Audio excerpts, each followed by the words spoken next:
Shalom saudara terkasih dalam Tuhan. Puji Tuhan. Saudara, selamat tahun baru, belum terlambat kan? Kita masih baru 10 hari memasuki tahun 2010. Saudara, mari kita buka di dalam Alkitab kita dalam 2 Korintus pasal yang ketiga.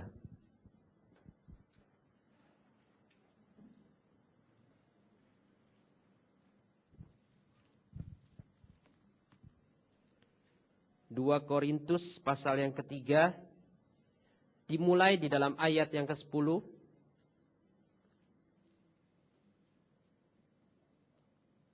sampai ayat 17. Kita akan baca bersama-sama. Saudara perhatikan pada saat membaca Alkitab, saudara harus dengan suara yang mantap supaya telinga saudara mendengar, roh saudara mendengar, Tuhan mendengar, dan iblis juga mendengar. Amin. Sudah ketemu? Perikopnya dasar dan bangunan kita akan baca bersama-sama. Ayat 10, 2, 3.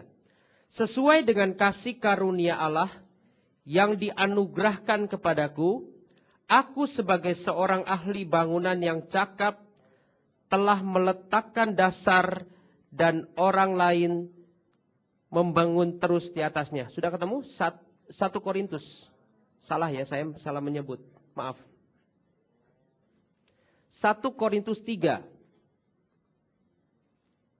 Maafkan saya saudara, saya salah sebut. 1 Korintus 3 ayat 10. Sudah ketemu? Amin. 2, 3. Sesuai dengan kasih karunia Allah yang dianugerahkan kepadaku, aku sebagai seorang ahli bangunan yang cakap telah meletakkan dasar, dan orang lain membangun terus di atasnya. Tetapi tiap-tiap orang harus memperhatikan bagaimana ia harus membangun di atasnya. Karena tidak ada seorang pun yang dapat meletakkan dasar lain daripada dasar yang telah diletakkan, yaitu Yesus Kristus. Entahkah orang membangun di atas dasar ini dengan emas, perak, batu permata, kayu, rumput kering, atau jerami. Sekali kelak pekerjaan masing-masing orang akan nampak, karena hari Tuhan akan menyatakannya. Sebab ia akan nampak dengan api, dan bagaimana pekerjaan masing-masing orang akan diuji oleh api itu. Jika pekerjaan yang dibangun seseorang tahan uji, ia akan mendapat upah. Jika pekerjaannya terbakar, ia akan menderita kerugian. Tetapi ia sendiri akan diselamatkan, tetapi seperti dari dalam api. Tidak tahukah kamu bahwa kamu adalah bait Allah dan bahwa roh Allah diam di dalam kamu? Jika ada orang yang membinasakan bait Allah, maka Allah akan membinasakan dia. Sebab bait Allah adalah kudus dan bait Allah itu ialah kamu. Katakan amin. Saudara, kita tahu di tahun-tahun yang mendatang, khususnya tahun ini, kita menerima janji Tuhan yang luar biasa, yaitu pemulihan dan kelimpahan. Dan kita percaya bahwa Allah juga rindu untuk memulihkan hidup kita. Amin. Tapi saudara, bagaimana, pertanyaannya adalah bagaimana kita membangun hidup kita. Tadi kita sudah baca bahwa ada orang yang membangun hidupnya dengan emas, perak, batu permata. Tapi ada juga orang yang membangun hidupnya dengan kayu, rumput kering, dan jerami. Masing-masing orang diuji. Katakan diuji. Hidup kita itu tidak lepas dari ujian. Amin. Ujian itu bisa berbagai macam. Bisa bentuknya masalah, bisa bentuk berkat. Berkat juga bisa menjadi ujian. Apakah kita setia kepada Tuhan atau setia kepada berkat? Lihatnya kepada mana? Kepada berkat atau kepada Tuhan? Tetapi yang penting di sini adalah bagaimana kita membangun hidup kita. Nah, saudara terkasih di dalam Tuhan, dalam membangun hidup, kita harus perhatikan. Alkitab katakan perhatikan. Karena semuanya itu hasilnya akan terlihat. Di tahun mendatang, di tahun-tahun hari-hari berikutnya, kita tidak pernah tahu apa yang akan terjadi. Tetapi yang kita tahu bahwa Allah tetap menyertai kita dengan segala kasih karunia-Nya. Amin. Nah saudara, waktu kita membangun, kita mesti memperhatikan bagaimana kita membangunnya. Sebab kalau kita membangun dengan sembarangan, Alkitab sudah katakan, kita mengalami kerugian. Saudara lihat bangunan ini begitu megah, begitu kokoh. Saya percaya orang yang bangun bangunan ini itu konsentrasinya luar biasa. Fokusnya luar biasa. Bahan bangunannya pun dipilih dengan begitu baik. Saudara bayangkan kalau bangunan ini yang kita tempatkan di lantai 6 ya Pak. Lantai 6. Kalau dibangun dengan sembarangan, saudara berani nggak kira-kira untuk sampai ke lantai 6 ini? Belum tentu. Belum tentu berani. Kenapa? Saudara mungkin tahu, itu bangunan dibangun dengan sembarangan. Tapi orang yang membangunnya, saya percaya dengan penuh keseriusan. Sehingga bangunan ini bisa kokoh dan kita bisa menikmati. Nah saudara, demikian hidup kita. Bagaimana kita harus membangun hidup kita supaya waktu-waktu ke depan kita tidak mengalami kerugian. Artinya apa? Kita tidak mengalami sesuatu hal yang gak enak. Kita tidak mengalami sesuatu yang membuat kita jauh dari Tuhan. Bukan berarti hidup kita tanpa masalah. Masalah tetap ada, tapi kita percaya bahwa Allah memberikan kekuatan kepada kita untuk kita siap menghadapinya. Amin. Tapi bagaimana hidup kita bangun? Nah pertanyaan itu akan kita jawab saudara. Bahwa kita memiliki cara-cara untuk membangun hidup seperti apa yang dituliskan di dalam Alkitab. Supaya kita membangun dengan emas, perak, dan batu permata. Kita tahu sifat daripada benda-benda ini itu tahan api. Beda dengan kayu, rumput kering, dan jerami. Kalau kayu, rumput kering, dan jerami, kena api, hangus, terbakar. Tapi kalau emas, perak dan batu permata kena api, dia tidak akan hancur. Bahkan kalau emas dimurnikan, itu harus dimurnikan dengan api. Supaya apa? Supaya kotoran-kotorannya itu terpisah. Sehingga kita timbul menjadi seperti emas yang murni. Katakan amin. Nah, saudara, mari kita lihat ada 3 hal penting yang harus kita perhatikan untuk membangun kehidupan kita. Mari kita lihat yang pertama di dalam Filipi pasal yang keempat.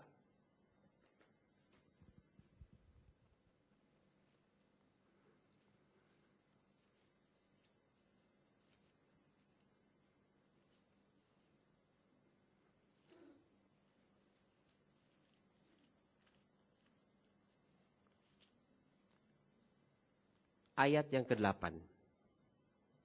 Filipi pasal yang keempat, ayat yang ke-8. Kalau sudah ketemu, kita baca bersama-sama lagi. 2, 3. Jadi akhirnya saudara-saudara, semua yang benar, semua yang mulia, semua yang adil, semua yang suci, semua yang manis, semua yang sedap didengar, semua yang disebut kebajikan dan patut dipuji, pikirkanlah semuanya itu. Saudara, Rasul Paulus mengajarkan kepada kita semua bahwa kita harus memikirkan hal-hal yang baik. Saudara tadi sudah baca dalam Filipi 4 ayat yang ke-8. Semua yang benar, semua yang mulia, semua yang adil, semua yang suci, semua yang manis, semua yang sedap didengar, semua yang disebut kebajikan dan patut dipuji. Dikatakan apa? Pikirkanlah itu semua. Nah saudara, kita perlu bertanya kepada diri kita. Apa yang kita pikirkan hari-hari ini? Dan apa yang kita pikirkan di masa-masa yang akan datang? Apakah kita memikirkan hal-hal yang baik? Atau kita berpikir di awal tahun ini, berpikir begini, aduh tahun ini makin susah. Aduh, saya nggak tahu masa depan saya. Nah saudara, padahal nasihat firman Tuhan katakan pikirkanlah yang baik. Karena saya percaya bahwa apapun yang kita pikirkan itu akan berdampak kepada sikap hidup kita. Katakan amin. Saudara seperti contoh, misalnya saudara keluar dari gedung ini dan saudara melihat seorang pengemis tua dan meminta-minta. Apa yang saudara pikirkan? Kalau saudara pikirkan yang buruk, saudara pikir gini, dasar males ya. Nggak mau kerja, pantas aja jadi miskin. Itu pikiran jelek. Tapi kalau saudara pilih dengan pikiran yang positif, mungkin saudara berpikir gini, iya ya, dia sudah tua. Kalau orang setua ini, apa mungkin dapat pekerjaan? Ketika saudara berpikir demikian, saudara akan berkata, iya kasihan. Mungkin saudara memberikan sesuatu berupa uang. Nah saudara, dari situ kita melihat bahwa apa yang kita pikirkan akan berdampak kepada sikap daripada hidup kita. Saudara, ada suatu cerita, ada 2 wisatawan yang pergi ke sebuah desa yang begitu indah pemandangannya. 2 wisatawan ini mulai menaiki gunung. Ketika mereka sampai di tengah-tengah gunung, maka keduanya melihat begitu indah pemandangan di daerah itu. Tiba-tiba ketika mereka sedang menikmati pemandangan yang indah, seekor ular melintas di hadapan mereka. Apa yang terjadi? Seorang wisatawan berkata, aduh mati aku. Aduh mati aku. Langsung dia lari. Tapi wisatawan yang lain berkata, tunggu dulu, aku mau ambil kamera. Dan dia mulai ambil kamera dan dia mulai membidik ular itu dan dia mulai mengabadikan. Saudara, kenapa kedua wisatawan ini bisa berbeda dalam hal bertindak? Kebanyakan orang mereaksikan sesuatu bukan hanya dari realita yang dia lihat, tapi dari apa yang ada dalam pikirannya. Wisatawan yang pertama dari kecil sudah dikasih tahu, nak, ular itu berbahaya, berbisa dan bisa membunuh. Terus-menerus pikirannya diisi dengan hal-hal yang buruk. Tapi wisatawan yang lain mungkin memang dikasih tahu bahwa ular itu memang berbahaya. Tapi ada sisi lainnya yang dia diberitahukan bahwa ciptaan Allah seluruhnya indah. Coba bisa lihat semua binatang, semua alam semesta. Dan ketika mereka berhadapan dengan ular itu, maka reaksinya berbeda berdasarkan apa? Apa yang ada dalam pikirannya. Waktu wisatawan yang pertama melihat ular, pikirannya berkata, aduh mati aku. Aku bisa mati karena gigitan ular itu. Tapi wisatawan yang kedua berpikir demikian. Memang ular itu berbahaya. Berbahaya. Ya, berbahaya. Tapi dia lihat jarak ular itu dengan dirinya itu agak jauh. Lalu dia berpikir, indah betul ciptaan Tuhan. Belum pernah dia melihat ular yang seindah itu. Nah saudara, dari situ kita melihat bahwa apa yang sedang kita pikirkan itu dapat berdampak dari sikap hidup kita. Nah saudara, kalau kita mendengar bahwa tahun 2010 adalah tahun pemulihan dan tahun kelimpahan, apa yang ada dalam pikiran saudara? Apa yang saudara pikirkan tentang perkataan itu? Apakah saudara berkata dalam hati saudara, aku nggak mungkin bisa menerima. Mungkin itu hanya bagian pendeta saja. Itu mungkin hanya bagian pengerjat pelayan Tuhan. Saudara, apa yang saudara sedang pikirkan, itu menentukan sikap daripada hidup saudara. Amin. Saudara, kalau saudara memikirkan perkara-perkara yang tidak baik, tentunya sikap hidup saudara akan tidak baik. Padahal Tuhan tidak merancangkan yang tidak baik. Amin. Yeremia 29 ayat 11 di dalam warta hari ini pun ditulis. Sebab aku tahu tentang rancangan-rancangan yang ada padaku mengenai kamu. Yaitu rancangan penuh damai sejahtera. Masa depan yang penuh dengan pengharapan. Nah, apa hubungannya damai sejahtera dengan pikiran? Tentu ada. Karena ada di dalam pikiran Tuhan, tidak ada rancangan-rancangan yang buruk tentang kita. Amin. Hanya manusia saja yang memiliki pikiran-pikiran buruk. Kenapa? Karena memang sudah dari sononya, saudara. Sudah dari sejak Adam dan Hawa yang jatuh di dalam dosa. Sehingga pikirannya tercemar. Sehingga pikiran-pikiran yang jelek itu diwariskan kepada kita semua. Apa yang sedang saudara lihat, itu belum tentu saudara bereaksi. Tapi apa yang ada dalam pikiran saudara, itu lebih cepat saudara untuk bereaksi. Jadi saudara, ketika Tuhan berkata rancangan yang ada padaku mengenai kamu adalah rancangan damai sejahtera. Disitulah letak kuncinya, kita harus meleraskan, menyamakan pikiran kita seperti pikiran Allah. Jadi kita melangkah ke depan ini dengan penuh harapan, amin. Penuh damai sejahtera.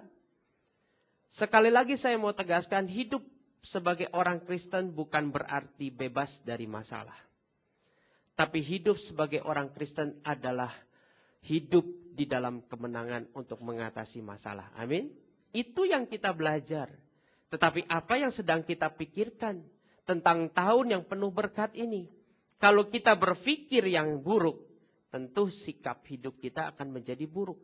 Kita menjadi ateis, bukan ateis, jadi antipati. Kita merasa, itu hanya milik orang-orang lain. Tidak, saudara. Sesungguhnya janji Tuhan itu adalah untuk saudara dan saya. Amin. Apa yang sedang saudara pikirkan hari-hari ini? Apakah saudara sedang berpikir bahwa tahun ini hidup begitu sulit? Demikianlah sikap hidup saudara. Akan seperti orang yang sulit. Akan seperti orang yang susah. Saudara, sekarang banyak kasus bunuh diri, betul? Luar biasa. Dalam satu hari bisa 1-2 orang, mungkin 3 orang. Kalau mendengar beritanya, lihat di TV, saya ngeri, saudara. Kok bisa terjadi ya? Begitu singkat hidup orang dihabisi dengan keputusannya sendiri. Kenapa hal itu terjadi? Karena dia tidak punya pengharapan. Dia pikir hanya gara-gara ditolak cintanya, dunianya gelap. Nah, saudara, itulah yang terjadi hari-hari ini. Apa yang ada dalam pikiran orang yang bunuh diri? Gak punya harapan. Pikirannya selalu buruk. Saudara tahu iblis datang itu untuk membunuh. Betul? Mencuri dan membinasakan. Itu pekerjaan iblis. Berkat Allah akan semakin meningkat di tahun-tahun ini. Tapi iblis pun tidak suka. Dia akan mencobai kita lebih lagi. Nah itu saudara, pikiran kita harus diubah. Pikiran kita harus disamakan dengan pikiran Allah. Karena pikiran Allah itu merupakan pikiran-pikiran yang luar biasa. Amin. Mari kita melihat perbedaan. Ya. Antara pikiran dunia dan pikiran Allah. Coba kita kembali ke dalam Filipi pasal yang keempat ayat yang ke-8 tadi. Kita akan melihat perbedaannya. Pikiran dunia atau manusia daging dengan pikiran Allah atau manusia roh. Rasul Paulus mengatakan, akhirnya saudara-saudara semua yang benar, semua yang mulia, semua yang adil, yang suci, yang manis, sedap didengar, ya, yang disebut kebajikan dan patut puji, pikirkanlah semuanya itu. Itu pikiran Allah, itu pikiran manusia roh. Tapi kalau manusia daging berpikir lain. Kalau Alkitab berkata yang benar, dunia berkatakan yang baik. Padahal yang baik belum tentu benar. Kalau Alkitab berkata adil, mulia, untuk siapa? Mulia untuk Tuhan, adil untuk sesama.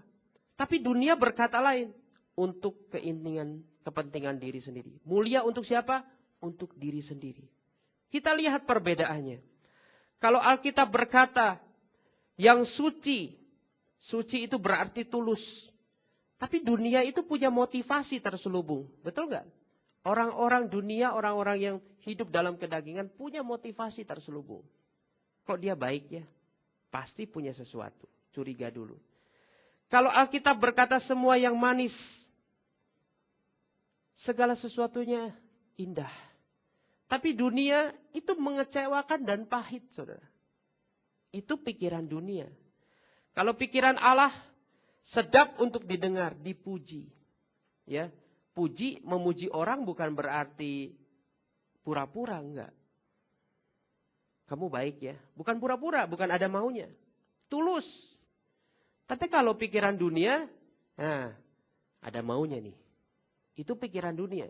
Kalau pikiran Allah, kebajikan atau kasih.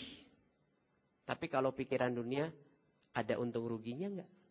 Kalau enggak ada untung ruginya enggak mau. Itu pikiran dunia. Kalau pikiran Allah patut dipuji, bisa menghargai, bisa diakui. Bagaimana dengan pikiran dunia? Belum tentu kita dihargai. Jadi kita mau pilih yang mana, saudara? Kalau kita mau memilih pikiran Allah, maka segala sesuatunya kita lihat bahwa itu baik adanya. Amin. Saudara, apa yang kita pikirkan itu akan berdampak. Pikiran Allah pun berarti memiliki iman percaya kepada Tuhan. Kalau kita memiliki pikiran Allah, itu berarti kita memiliki iman percaya. Kenapa? Karena kita percaya apa yang difirmankannya. Kalau kita memiliki pikiran Allah, berarti kita juga membawa iman kita kepada Tuhan. Nih Tuhan, aku percaya kepadamu. Dan kalau kita bawa iman kita kepada Tuhan, maka kesanggupannya akan menjadi kesanggupan kita. Amin. Kenapa? Karena kesanggupan kita terbatas. Kalau kita melangkah hari demi hari, semua baik, ya, semua dapat diatasi, masalah-masalah dapat diatasi, semua dapat dilewati. Itu kekuatan siapa, saudara? Itu bukan kekuatan kita. Itu karena kita percaya kepada Tuhan dan Tuhan memberikan kemampuan kepada kita. Amin. Oleh sebab itu, pilihlah pikiran Allah. Ubahlah pikiran kita. Berfikirlah secara benar untuk melewati tahun 2010 ini. Supaya janji Tuhan itu betul-betul kita renungkan dan betul-betul kita alami. Amin. Berikan tepuk tangan dulu buat Tuhan Yesus. Saudara, saya berdoa, bukan hanya saudara, saya pribadi, saya berdoa. Supaya kita semua mengalami pemulihan dan kelimpahan dalam segala hal. Amin. Yang kedua kita lihat. Sakaria pasal yang ke-8. Jadi yang pertama tadi adalah memiliki pikiran yang benar. Apa yang kita pikirkan itu berdampak kepada sikap kehidupan kita. Sakaria pasal yang ke-8 ayat yang ke-16.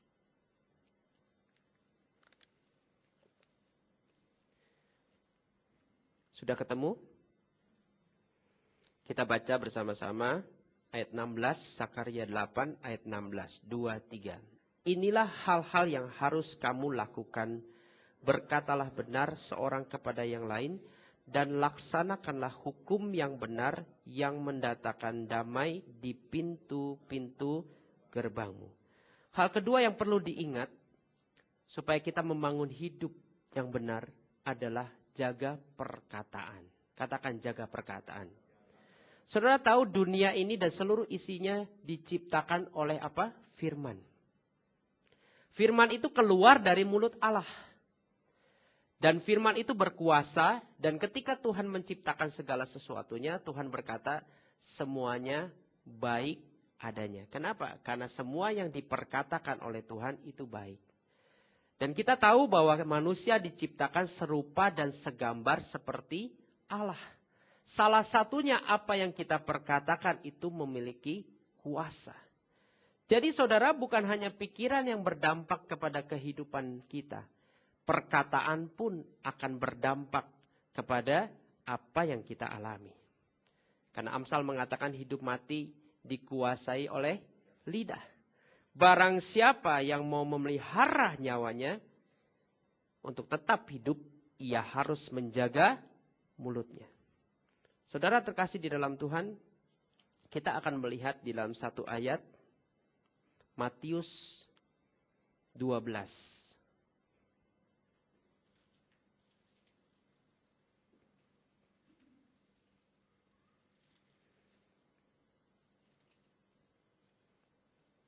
Ayat 33.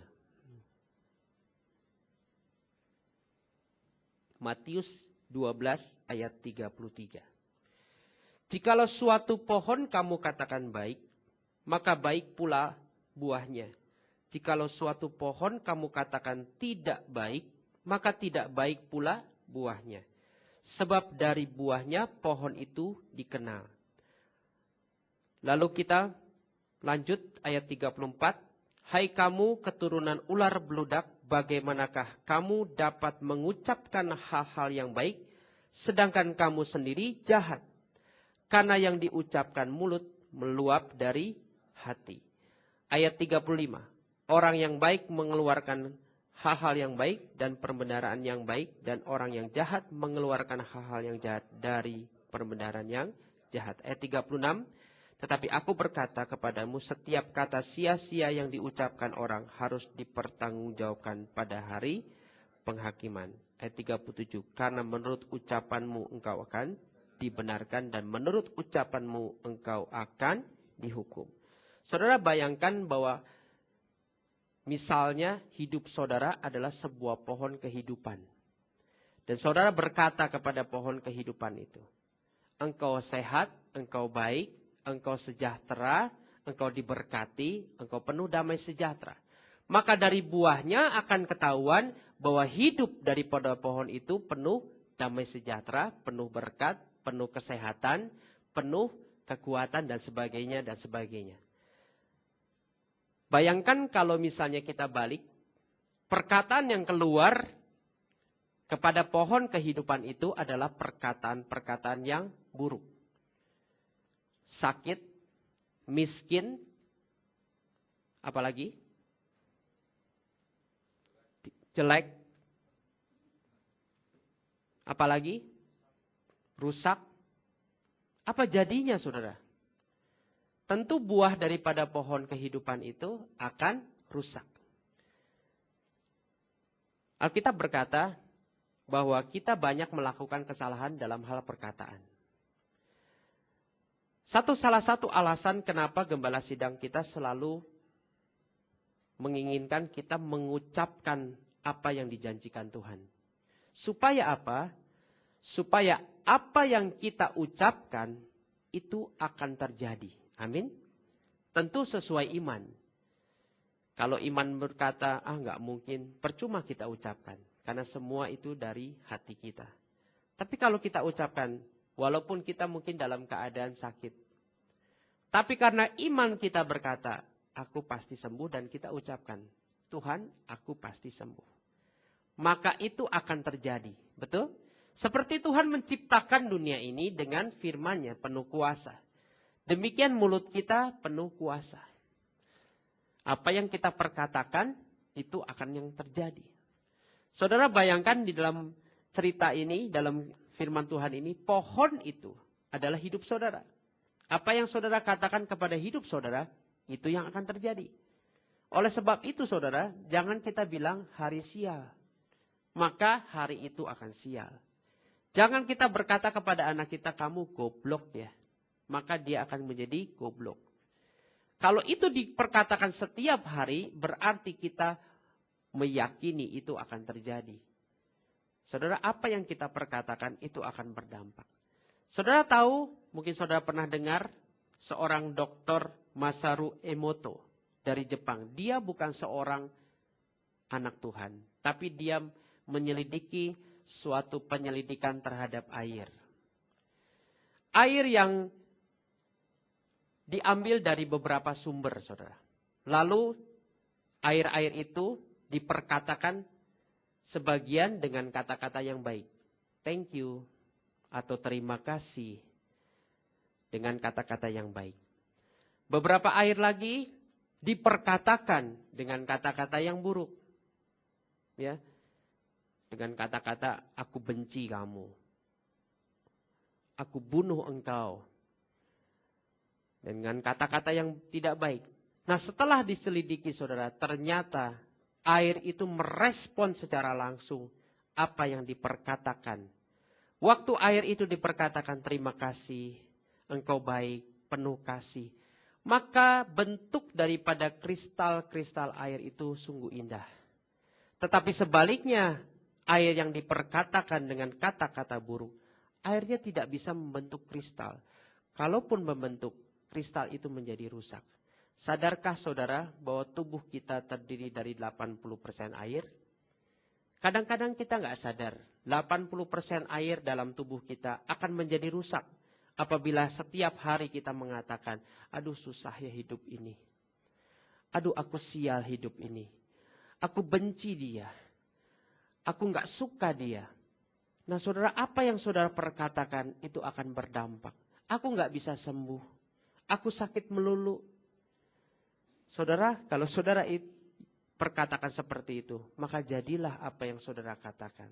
Tapi kalau kita berkata yang baik, kita berkata sesuai dengan firman Tuhan, kita perkatakan apa yang menjadi janji Tuhan, maka akan sebaliknya hasilnya. bahwa segala sesuatunya, pohon kehidupan kita akan menjadi baik. Amin. Saudara, kita perlu belajar apa yang kita perkatakan. Kadang-kadang kita banyak hal salah dalam perkataan. Karena lidah kita ini dinyalakan oleh api neraka. Kadang-kadang kalau kita marahin seseorang, lepas kontrol, kebun binatang bisa keluar. Kalau kita memaki-maki bawahan kita bisa lepas kontrol. Akhirnya kita tidak jadi berkat, malah jadi batu sandungan. Banyak dari kita melakukan kesalahan dalam perkataan. Tapi hari ini kita berubah bersama-sama supaya kita berjalan bersama-sama di tahun ini dengan tahun yang penuh berkat. Amin. Kita berikan tepuk tangan dulu buat Tuhan Yesus. Saudara, jangan kita menjadi Kristen amfibi. Tahu Kristen amfibi? Kristen amfibi itu Kristen yang hidup di dua alam. Seperti katak, bisa di darat, bisa di air. Ya, waktu di air dia kumur-kumur kali ya, waktu di darat dia nyanyi-nyanyi begitu. Kalau kita menjadi Kristen amfibi, hari Minggu kita bilang haleluya. Tapi hari Senin sampai hari Sabtu kita maki-maki orang, kita ngutuk orang. Nah saudara, jangan kita menjadi Kristen amfibi. Kita semua harus berubah saudara. Supaya apa? Supaya kehidupan kita dijalaninya dengan baik. Amin. Siapa yang mau tetap nyawanya hidup dikatakan? Dia harus melihara apa yang dia perkatakan. Kalau orang lain salah, ya kita nasihati. Jangan digoblokin, jangan dibodohin. Dasar lu bego, dasar lu ini dan itu. Saudara, kalau saudara sering mengucap itu, saudara akan menjadi terbiasa. Terus terang saudara, mungkin kalau dulu saya berkata demikian. Tapi lama-lama saya belajar untuk tidak berkata-kata seperti itu. Sekarang kalau saya dengar ada orang yang maki-maki orang, atau mungkin ngatain anaknya dengan kata-kata yang kasar, telinga saya risih saudara. Kenapa? Karena itu hal yang terbiasa. Baiklah kita memulai kebiasaan-kebiasaan dalam perkataan kita yang baik. Amin. Kita berikan tepuk tangan buat Tuhan Yesus. Mari kita melihat yang ketiga saudara. Matius 15.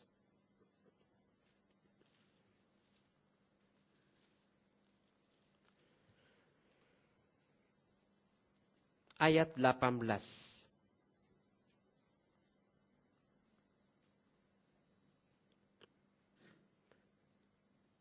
Tetapi apa yang keluar dari mulut berasal dari apa? Hati, dan itulah yang menajiskan orang. Karena dari hati timbul segala pikiran jahat, pembunuhan, perzinahan, percabulan, pencurian, sumpah palsu, dan hujat. Itulah yang menajiskan orang.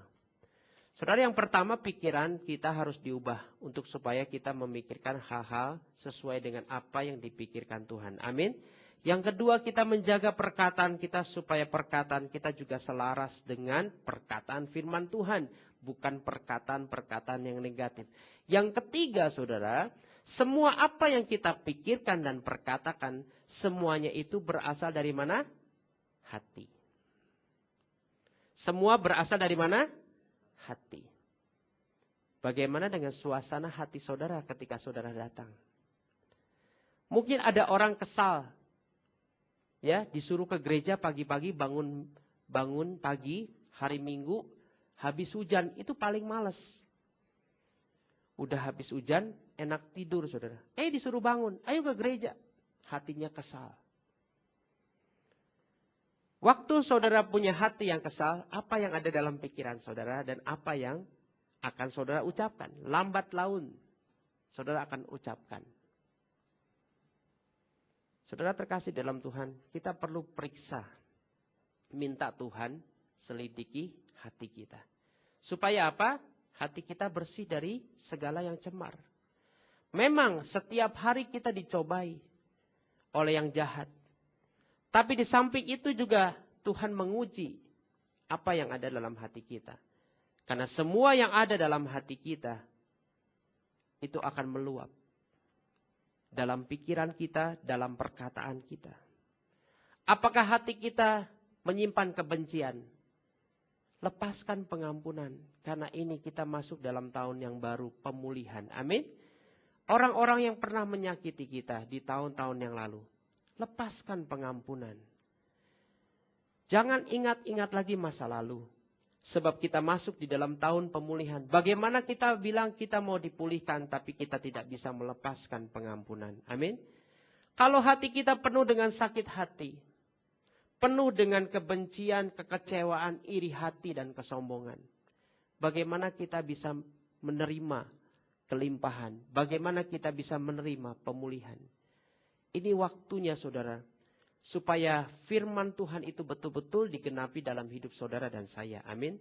Kita sama-sama belajar membangun hidup kita seperti emas, seperti perak, seperti batu permata. Walaupun disakiti, walaupun dibenci, walaupun ditolak, tapi mulut kita tetap bersyukur kepada Tuhan. Amin. Hati kita tetap bersyukur. Dan itu saya yakin tidak mudah. Itu perlu latihan, saudara. Saya ingat kurang lebih berarti ini 2 tahun yang lalu.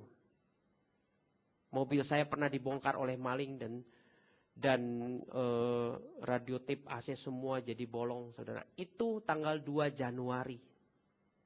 Jadi 2008 Januari. Tanggal 1 Januari saya beribadah di Bandung. Waktu itu pendeta Bapak David Cakra. Firman-Nya apa, saudara? Mengucap syukur dalam segala sesuatu. Kita beribadah, pulang ibadah kita bersukacita, besok kejadian. Kira-kira saudara, menurut saudara, hal yang pantas yang saya perkatakan, hal yang pantas saya lakukan apa? Menurut orang dunia bilang begini, kutukin aja itu orang, sumpah serapah, kebencian. Tapi saudara, saya ingat kejadian itu pagi-pagi tanggal 2 Januari. Saya langsung panggil istri saya, anak saya. Kita bertiga menangis seperti anak kecil. Tuhan, mobil dibongkar, semuanya habis. Ya enggak semua, maksudnya bagian-bagian penting. Kabelnya juga digunting-gunting. Nah saudara, apa yang ada dalam hati saya? Pergumulan. Kebencian, caci maki, amarah, itu manusia. Itu manusia. Kita tidak bisa pungkiri. Kenapa? Karena kita hidup di dalam daging. Kalau saudara misalnya ditampar orang. Misalnya pulang gereja nih, tampar orang. Ketemu di jalan, nggak kenal, nggak apa, tampar orang atau dipukul orang. Saudara panas nggak? Manusia, daging saudara pasti panas. Kalau saudara bilang langsung, hati saudara bilang nggak apa-apa, saya bingung, saudara hidup apa mati? Waktu saudara dipukul, ditampar, saudara pasti panas, pasti. Tapi setelah itu, saya mulai menenangkan diri. Dan saya ingat, Pak David Cakra bilang, mengucap syukur dalam segala sesuatu. Itu seperti dihujam, saudara. Mengucap syukur. Apakah bisa? Ini contoh aja yang saya alami. Mungkin orang lain lebih berat dari saya. Mungkin lebih sulit. Mau bilang Tuhan bersyukur. Sulit saudara, sulit. Jadi yang pertama yang harus dibereskan hati. Gak mungkin kita bisa bilang bersyukur padahal hatinya masih benci. Gak mungkin. Hal yang pertama yang saya lakukan, saya berdoa, Tuhan dalam hati, tolong beri saya kemampuan. Waktu Tuhan mendengar doa kita, Tuhan berikan kemampuan. Selidiki hati saya karena hati saya benci. Karena hati saya marah. Tapi firman Tuhan mengatakan mengucap syukur dalam segala hal, saudara. Dan ketika saya minta kemampuan Tuhan, maka itu bisa terjadi. Tuhan, saya bersyukur, kami bersyukur. Saudara, semua berasal dari hati. Bagaimana hati saudara? Kita minta supaya Tuhan menyelidiki hati kita semua. Sehingga kita memiliki hati yang lapang dada. Saya pernah dengar satu cerita, saudara. Ilustrasi bukan cerita. Biarlah hati manusia itu seperti air. Kenapa? Karena kalau air kita pukul, kita hujam dengan pisau, kita acak-acak, dia akan kembali tenang. Betul? Tapi kalau hati kita seperti kayu, kita hajar mungkin pakai kampak, kita pukul, bisa hancur. Atau dari kaca, bisa hancur. Tapi kalau hati seperti air, mau diapain, tetap kembali tenang, saudara. Kita renungkan ilustrasi ini. Kita minta kemampuan supaya Tuhan memberikan kemampuan kepada kita. Amin. Saudara terkasih dalam Tuhan, 3 hal yang penting yang kita perlu bangun supaya hidup kita bisa menjadi seperti emas, bisa menjadi seperti perak dan permata. Walau apapun yang sedang kita alami melalui ujian dan pencobaan yang kita sedang hadapi, maka kita akan